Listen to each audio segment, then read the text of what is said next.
I began to talk to camera without realising the directional microphone was not turned on. I've done this so many times now, I've decided to buy a small length of fibre optic wire to attach onto the LED light behind the microphone and point the other end towards myself as a glowing visual reminder. In any case, this means I can use a podcast microphone bought specifically to record voiceovers. I'm going to test the velocity of the extraction at the inlet point using the affordable Chinese anemometer I'm holding in my hands. The velocity reading was roughly 10 meters a second. After unwrapping the hazard tape to reveal the filter bag covered in a fine grey dust, I donned a dust mask, vacuumed this off using the pneumatic vacuum cleaner, and checked the HEPA cartridge underneath, which still looks quite clean. I went about emptying the drum of the sawdust it had collected and gave that a quick clean as well. This is always a messy task, and I should figure out a way of fitting a collection bag within it at some point.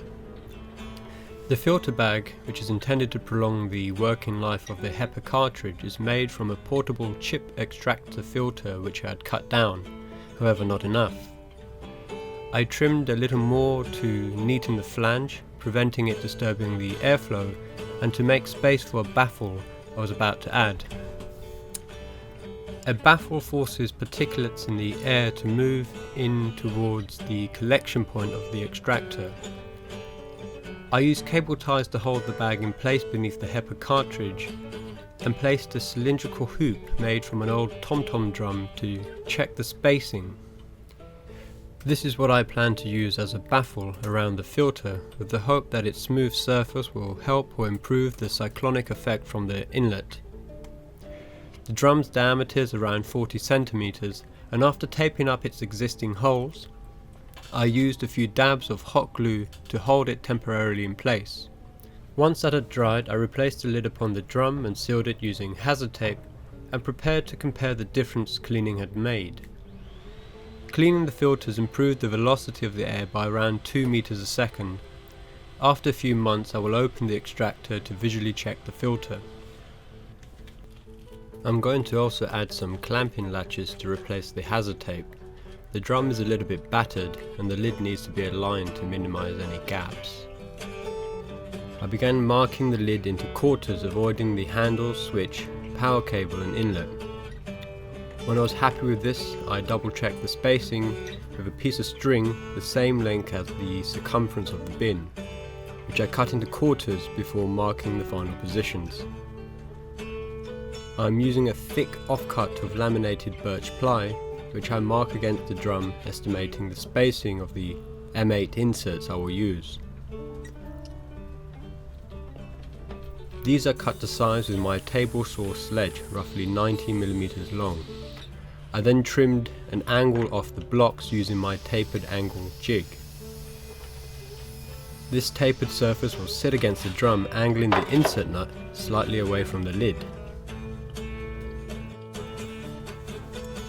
After marking the position of the inserts, I drilled out the hole the same size as their narrowest end and then used a cone cutter to taper the hole. This will help prevent the birch from splitting.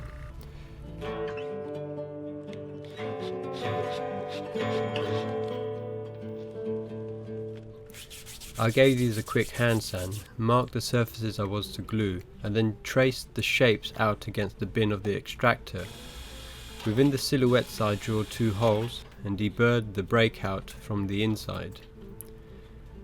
I applied contact adhesive to the birch blocks and extractor drum, allowing the glue to become tacky after a few minutes before pressing them together. The bond is instant, but I drilled some shallow holes and placed screws on cup washers to hold them in place. I'm now going to make the hooks with which to hold the lid down. I'm using some scrap pieces of aluminium which are cut from an old Apple G5 computer. The curve will fit over the lip of the lid and the width will help apply ample clamping pressure. I tested one piece before cutting the rest, which I tried to do with the table jigsaw, but that failed. I didn't like cutting the aluminium with an angle grinder, so I resorted to using the jigsaw handheld.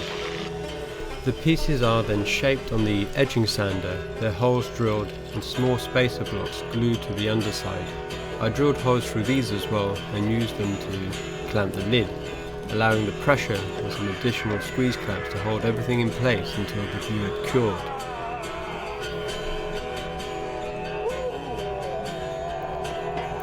The following day I gave these a sand, curving the corners and using them to finally clamp the lid in place.